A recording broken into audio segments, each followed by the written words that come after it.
ఏమండోయ్ మేడం గారు? చెప్పండి మాస్టర్ గారు. పప్పు సాంబార్లోకి సైడ్ డిష్గా 3 రకాల రుచికరమైన ఆమ్లెట్లు ఏ విధంగా చేయాలో చూపిద్దామా? ఖచ్చితంగా చూపిద్దాం మాస్టర్ గారు. దీనికోసం ఒక బౌల్ తీసుకొని సన్నగా తరుముకున్న ఉల్లిపాయలు, ఒక హాఫ్ టీ స్పూన్ పచ్చిమిర్చి పేస్టు, రుచికి తగినంత ఉప్పు, హాఫ్ టీ స్పూన్ ధనియాల పొడి, పావు టీ స్పూన్ పసుపు, కొద్దిగా కొత్తిమీర, ఒక 2 గుడ్లు వీడియోలో చూపిస్తున్న విధంగా పగలగొట్టుకొని ఇవన్నీ కలిసే విధంగా చక్కగా కలుపుకోవాలి. ఈ విధంగా బీట్ చేస్తూ కలుపుకోవడం వలన మనకి ఆమ్లెట్ అనేది ప్లఫీగా చక్కగా వస్తుంది. ఇప్పుడు స్టవ్ పై పాన్ పెట్టుకొని హాఫ్ టేబుల్ స్పూన్ ఆయిల్ వేసుకొని ఆయిల్ హీట్ అయిన తర్వాత స్టవ్ను మీడియం ఫ్లేమ్కి అడ్జస్ట్ చేసుకొని ఎగ్ మిశ్రమాన్ని వీడియోలో చూపిస్తున్న విధంగా పాన్ పై పోసుకోవాలి. ఇప్పుడు దీన్ని 2 నిమిషాలు మీడియం ఫ్లేమ్లో ఫ్రై చేసుకొని ఈ విధంగా ఫ్రై అయిన తర్వాత జాగ్రత్తగా మరోవైపు తిప్పుకోవాలి. చూడండి, మనకి ఈ కలర్ చూస్తేనే అర్థమవుతుంది ఆమ్లెట్ ఎంత చక్కగా వచ్చిందో. ఇప్పుడు మరో సైడ్ కూడా 2 నిమిషాలు ఫ్రై చేసుకున్న తర్వాత మరొకసారి తిప్పుకొని దీన్ని ఇప్పుడు ఏదైనా ఒక ప్లేట్లోకి తీసుకొని వేడి అన్నంలో ఏదైనా పులుసు కూరతో తింటే ఆహా మామూలుగా ఉండదు. ఇప్పుడు మన 2వ రకం ఆమ్లెట్ రెసిపీ ఏ విధంగా చేయాలో చూపిద్దాం. స్టవ్ పై పాన్ పెట్టుకొని హాఫ్ టేబుల్ స్పూన్ ఆయిల్ వేసుకొని ఆయిల్ హీట్ అయిన తర్వాత 2 గుడ్లు డైరెక్ట్ ఈ విధంగా ప్యాన్ పై పోసుకోవాలి. ఈ విధంగా పోసుకున్నాక ఒక 2 నిమిషాలు ఈ ఎగ్ ఫ్రై అయిన తర్వాత పైనుంచి కొంచెం ఉప్పు, అలాగే కొద్దిగా కారం పొడి, అలాగే కొంచెం ధనియాల పొడి ఇవన్నీ వేసుకొని ఒక 2 నిమిషాల పాటు ఎగ్ని ఫ్రై చేసుకోవాలి.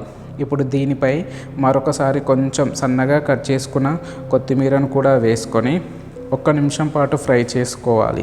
చూడండి, ఈ విధంగా వేసుకొని ఫ్రై చేసుకున్న తర్వాత ఈ ఎగ్ని మరో సైడు టర్న్ చేసుకోవాలి. ఇప్పుడు ఈ సైడ్ కూడా కొద్దిగా ఉప్పు, అలాగే కొంచెం కారం పొడి, ధనియాల పొడి వేసుకొని ఒక 2 నిమిషాలు ఫ్రై అయిన తర్వాత మరొక సైడు టర్న్ చేసుకోవాలి.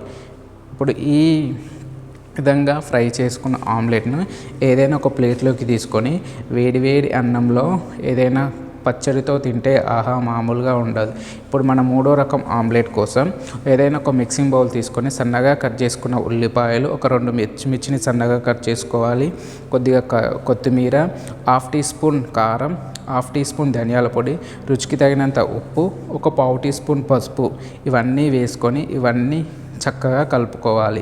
ఈ విధంగా కలుపుకొని 2 గుడ్లను బీట్ చేసుకున్న గుడ్లను ఈ ఆనియన్స్లో వేసుకొని ఈ ఆనియన్ ఎగ్ కలిసే విధంగా చక్కగా కలుపుకోవాలి. ఈ విధంగా వీడియోలో చూపిస్తున్న విధంగా బీట్ చేస్తూ కలుపుకోవాలి. అప్పుడే మనకు ఆమ్లెట్ అనేది ఫ్లఫీగా వస్తుంది. ఇప్పుడు స్టవ్ పై పాన్ పెట్టుకొని ఒక హాఫ్ టేబుల్ స్పూన్ ఆయిల్ వేసుకొని ఆయిల్ హీట్ అయిన తర్వాత మంటను మీడియం ఫ్లేమ్కి అడ్జస్ట్ చేసుకొని ఎగ్ మిశ్రమాన్ని మనం వీడియోలో చూపిస్తున్న విధంగా పాన్ పై ఆమ్లెట్లా వేసుకోవాలి. ఈ విధంగా వేసుకున్న తర్వాత ఒక 2 నిమిషాలు ఫ్రై చేసుకొని 2 నిమిషాల తర్వాత వీడియోలో చూపిస్తున్న విధంగా చాలా జాగ్రత్తగా మరో సైడు టర్న్ చేసుకోవాలి. ఈ విధంగా టర్న్ చేసుకొని మరో సైడ్ కూడా మీడియం ఫ్లేమ్లో ఒక 2 నిమిషాల పాటు ఆమ్లెట్ని ఫ్రై చేసుకోవాలి. చూడండి, ఈ కలర్ చూస్తూనే నాకు నోట్లో నీరు ఊరిపోతుంది. మరి మీరు కూడా ఈ 3 రకాల ఆమ్లెట్లు చూసి ట్రై చేస్తే ఎలా వచ్చిందో కామెంట్ చేయండి. ఈ వీడియో నచ్చితే లైక్ చేయండి. మరిన్ని వీడియోస్ కోసం మన ఛానల్ని సబ్స్క్రైబ్ చేసుకోండి.